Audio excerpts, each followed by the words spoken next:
సుబ్రహ్మణ్యేశ్వర స్వామి దేవాలయంలో కొండపైన హిందువులు వెలిగిస్తున్న కార్తీక దీపాన్ని తమిళనాడు డీఎంకే ప్రభుత్వం వెలిగించకూడదని ఆంక్షలు విధించడం హిందువుల మనోభావాలు దెబ్బతీయడమేనని శుక్రవారం తిరుపతి ప్రెస్ క్లబ్ నందు జరిగిన విలేకరుల సమావేశంలో బత్తిన మధుబాబు మరియు మురుగన్ భక్తులు ఆవేదన వ్యక్తం చేశారు.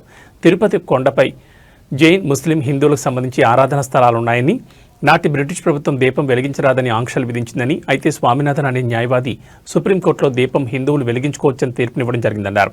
డీఎంకే పార్టీ న్యాయస్థానం తీర్పును కూడా లెక్క చేయలేదన్నారు. కోర్టు తీర్పు ఆధారంగా హిందువులు కార్తీక దీపం వెలిగించడానికి వెళితే అక్కడ అడ్డుకోవడం ఏంటని, ఇది ముమ్మాటికి హిందువుల మనోభావాలు దెబ్బతీయడమే అన్నారు. దీన్ని ప్రతి హిందువు ఖండించాలని ఆ సంఘం నాయకులు మీడియా ముందు పిలుపునిచ్చారు. ఆంధ్రప్రదేశ్ డిప్యూటీ సీఎం పవన్ కళ్యాణ్ కూడా ఈ విషయంలో స్పందించడం జరిగిందని చెప్పారు. కేవలం ఓట్ల రాజకీయాలతో హిందువుల మనోభావాలు దెబ్బతీస్తున్నారని వారు తీవ్రస్థాయిలో మండిపడ్డారు. విలేకరుల సమావేశంలో హిమావంత్, రామ్ కుమార్, విశ్వ, హరి, హిందూ సంఘాలు, మురుగన్ భక్తులు తదితరులు పాల్గొన్నారు. తమిళనాడులోని మదురై దగ్గర తిరుపరకుండ్రం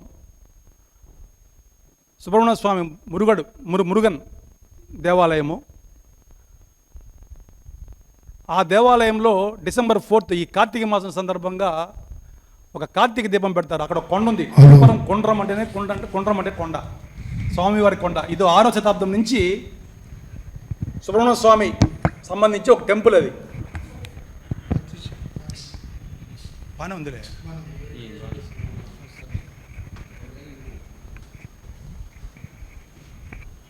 కార్తీక మాసం సందర్భంగా అక్కడ కార్తీక దీపం పెట్టేవాళ్ళు ఇంతకుముందు. అంటే ఇది 6వ శతాబ్దం నుంచి ఈ టెంపుల్ ఉంది. అక్కడ మధ్యలో సికిందర్ అనే ఒక ముస్లిం కదా, సికిందర్ అనే ఒక ముస్లిము మదురైని అప్పట్లో ఓడించి ఆయన రాజుగా ఉండి ఆ కొండ మీద ఒక దర్గా కట్టినాడు. అప్పట్లో ఒక 300 సంవత్సరాల క్రితం ఒక దర్గా కట్టారు. అప్పటి నుంచి ఈ కార్తీక దీపం ఆపేశారు. ఆ కొండ మీద దీపం పెట్టకూడదు, దర్గా ఉందని చెప్పి ఆపేశారు. ఇది 1921లో మన వాళ్ళు మళ్ళీ కోర్టుకు వెళ్ళి దీపం పెట్టుకోవచ్చు అని చెప్పి పెట్టుకున్నారు. దీపం పెట్టుకోవచ్చని ఒక జడ్జిమెంట్ తెచ్చుకున్నారు. ఆ రోజు నుంచి ముస్లిమ్స్కి వీళ్ళకి గొడవలు అయ్యి దాన్ని ఆపేశారు. ఇప్పుడు పెట్టడం లేదు. ఇది ఒక 100 సంవత్సరాలుగా సద్దుమడిపోయింది ఈ వ్యవహారం. మన వాళ్ళు కూడా హిందువులు అడ్జస్ట్ అయ్యి కొండ మీద కాకుండా పక్కన వినాయకుడి గుడిలో, అక్కడ వినాయకుడి గుడి ఉంది, ఆ వినాయకుడి గుడిలో కార్తీక దీపం పెట్టుకుంటూ వాళ్ళు మనకు జరుగుతుంది. ఆ విధంగా కొద్ది రోజుల క్రితం ఒక తమిళనాడులో ముస్లిం ఎంపీ ఆయన దర్గాలో కొంతమంది బయట నుంచి ముస్లిమ్స్ వచ్చి జంతు బలి చేసి ఒక 100 మందికి ఆడ బిర్యానీ పెట్టారు మన కొండ మీద ఆ దర్గాలో. అది ఫేస్బుక్లో, ఇన్స్టాగ్రామ్లో పోస్ట్ చేశారు. అప్పుడు హిందూ మనోభావాలు దెబ్బతిన్నాయి. అంటే మా కొండ, తిరుపురం కొండ మీద జంతు బలి చేయడం ఏంది, అక్కడ బిర్యానీలు పెట్టడం ఏంది, ఇది మాకు అపవిత్రం కాదా? లోక్సభలో కాంగ్రెస్, డిఎంకే, ఇండియా కూటమి 120 మంది ఎంపీలు వెళ్ళి ఒక జడ్జి గారి మీద అభిశంసన పత్రం వేయడము ఎంతవరకు న్యాయం? పవన్ కళ్యాణ్ గారు అదే ట్వీట్ చేశారు. ఇంతకుముందు శబరిమలలో కూడా మహిళలు ప్రవేశం లేదని చెప్పినప్పుడు ఎన్నో 100 సంవత్సరాల నుంచి వస్తున్న ఆచారం అది, మహిళలకు ప్రవేశం లేదని. దాని మీద కోర్టు తీర్పు ఇచ్చింది, మహిళలు వెళ్ళొచ్చని చెప్పింది. అప్పుడు ఎవరు ఏం మాట్లాడలేదే. పవన్ కళ్యాణ్ గారు అదే ట్వీట్ చేశారు. పవన్ కళ్యాణ్ గారు హిందూ తరపున, ఆయన హిందువు కాబట్టి ఖచ్చితంగా అడగడంలో ఆయన ధర్మం ఉంది. అది మాకు చాలా బాగా నచ్చింది. నిజంగా మేము నమ్ముతున్నాం దక్షిణాది సనాతన ధర్మ రక్షకుడు ఎవరంటే పవన్ కళ్యాణ్ గారే. దక్షిణాది సనాతన ధర్మ పరిరక్షకుడు పవన్ కళ్యాణ్ గారు. మేము నమ్ముతున్నాం అది. ఎందుకంటే ఎవరు మాట్లాడడంలే. మా మనోభావాలు అంటే చాలా చులకనైపోయింది. హిందువులు అంటే చాలా చులకనైపోయింది. ఇది చాలా తప్పు. ఒక దీపం పెట్టుకునే అర్హత కూడా మాకు లేదు. రేపు నా ఇంట్లో నేను హిందువుగా పూజ చేసుకోవాలంటే, ఒకవేళ పక్కింట్లో ఒక ముస్లిమానో ఒక క్రిస్టియనో ఉంటే వాళ్ళు పర్మిషన్ ఇచ్చి తీసుకోవాలి. నేను ఇంకా నా ఇంట్లో నేను పూజ చేసుకునే అధికారం నాకు లేదా? వాళ్ళు ఎన్ఓసి ఇస్తేనే నేను పూజ చేసుకోవాలా? అలాగే ఉంది ఇప్పుడు. స్వామివారి కొండ స్వామివారిది, ఆ కొండ మీద ఒక దర్గా కట్టచ్చు, ఒక జైన్ టెంపుల్ కట్టచ్చు, మేము ఒక దీపం పెట్టుకోకూడదా? ఇది ఎంత దారుణం ఇది! ప్రభుత్వాలు ఎలా అంటే ఓటు బ్యాంక్ కోసమే చూస్తాయా మీరు? మీకు ముసల్మాన్ మీద క్రిస్టియన్ మీద ప్రేమ కాదు, ఓటు బ్యాంకు. తప్పు, ఇది చాలా తప్పు. ఇది మాకు నిజంగా హిందువుల మనోభావాలు చాలా విధంగా చాలా దెబ్బతింటున్నాయి. తమిళ్లోనే చెప్పేసి అందరికీ నమస్కారము. అన్నగారు ఆశీస్సులుగా తమిళ్లోనే మాట్లాడమన్నారు. ఎవరికి ఇబ్బంది ఏం లేదు కదండి? తమిళ్లో ఉన్నాం సార్. వాళ్ళకి సందేశం ఇవ్వాలంటే తమిళ్లో మాట్లాడితే బాగుంటుందని అన్న అడుగుతున్నారు, కాబట్టి తమిళ్లోనే సందేశం ఇస్తామని అనుకుంటున్నాను. థ్యాంక్స్.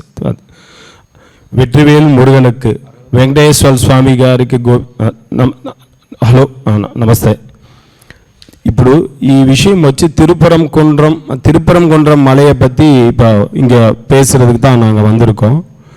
இப்போ நம்ம இதுக்கு எங்களுக்கு இந்த உணர்ச்சிகளே அதிகமாக வந்ததுக்கு காரணம் நம்ம சனாதன தர்ம ரட்சகர் நம்மளுடைய முதல்வர் டிப்யூட்டி முதல்வர் பவன் கல்யாண் அவர்களுடைய நம்ம அவரை நன்றியை சொல்லிக்கிறேன். ஏன்னா பவன் கல்யாண் அவர்கள் இப்போ இல்லை, அதாவது முருகனுக்கு 6 திவ்ய சேத்திரங்களை முதலில் நம்ம யாருமே அந்த மாதிரி முதல் போனதுக்குள்ள 6 திவ்ய சேத்திரத்தையும் போய் சுற்றுப்பயணம் நடத்திட்டு முதல் வந்தவர் நம்ம பவன் கல்யாண். அதில் முதல் திவ்ய சேத்திரம் தான் திருப்பரங்குன்றம் மலை.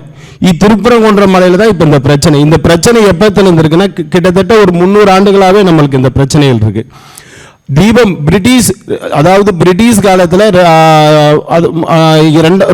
இரண்டாவது உலகப்போர் நடக்கிறப்ப அங்கே இந்த தீபம் ஏற்றக்கூடாதுன்ற ஒரு சூழ்நிலையை உருவாகி இருந்தது.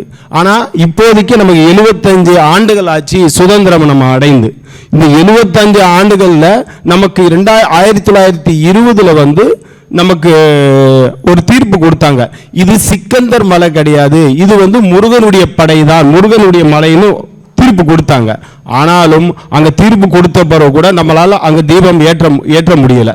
நம்ம தீபம் ஒரு விநாயகர் கோயிலில் தான் ஏற்றி கொண்டு இருக்கிறோம். காரணம் என்ன? அங்கே இருக்கிறவங்க அப்ஜெக்ஷன் பண்ணுறாங்க.